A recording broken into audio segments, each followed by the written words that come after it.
Hello everyone, good morning. Welcome back to my channel Barnali recipe and blog. আমি আজকে তৈরি করব পাটিসাপটা। চলো দেখে নিয়ে যাক পাটিসাপটা তৈরি করতে কি কি নিয়েছি। এখানে আমি নিয়েছি দুধ, খেজুরের গুড়, ঘি, দুধ জ্বালিয়ে ক্ষীর তৈরি করে নিয়েছি, এটা চালের গুঁড়ো, ময়দা। এবার চলো দেখে নিয়ে যাক কীভাবে আমি তৈরি করব।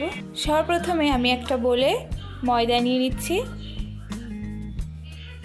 এবার 2 চামচ মতো ঘি দিয়ে দেব। এবার ঘি আর ময়দাটা ভালো করে মাখিয়ে নেব।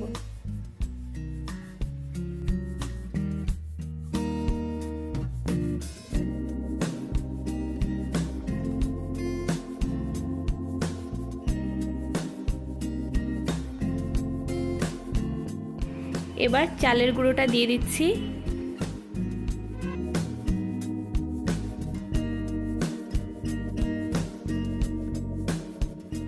মাখানো হয়ে গেছে, এবার পরিমাণ মতো দুধ দিয়ে দেব।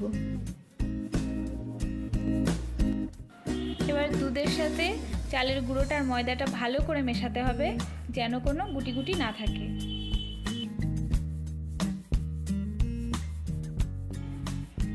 এই যে গোটা গোটা আছে, তো এগুলো যেন না থাকে, তার জন্য আমি হাত দিয়ে ভালো করে মাখিয়ে নেব।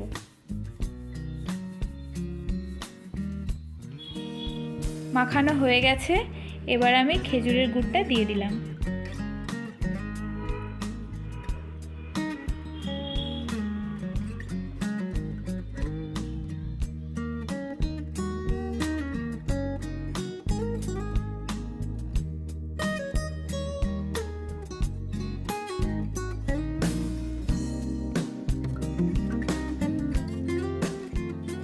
এবার আমি একটা তাওয়া গরম করে নিয়ে ঘিটা চারিদিকে এইভাবে লাগিয়ে দিচ্ছি। এবার গুলিয়ে রাখা ওই বেটারটা আমি দিয়ে দিলাম।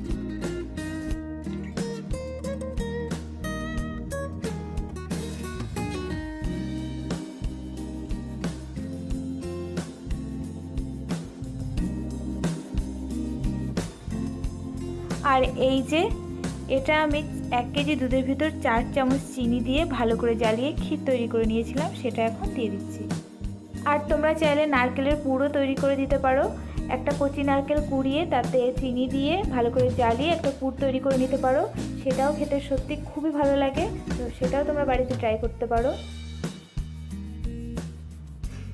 তো এইভাবে মুড়িয়ে দিচ্ছি।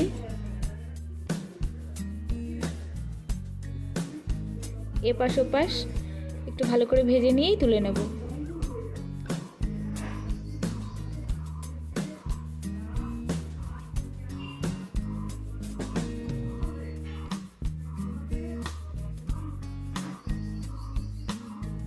হয়ে গেছে।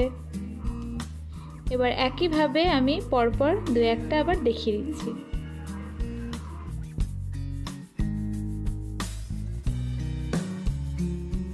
এটা খুব সহজ একটা রেসিপি, আর খেতেও খুবই ভালো লাগে আর খুবই তাড়াতাড়ি হয়ে যায়। তোমরা বাড়িতে এটা অবশ্যই ট্রাই করো।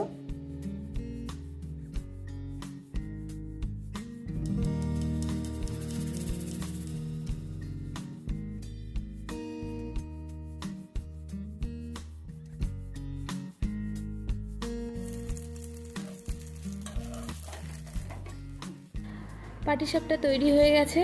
আর তোমাদের যদি এই রেসিপিটা ভালো লেগে থাকে তাহলে অবশ্যই লাইক করো, আর আমার চ্যানেলটাকে প্লিজ সাবস্ক্রাইব করো। আর তোমরা সব সময় সুস্থ থেকো, ভালো থেকো। Thank you.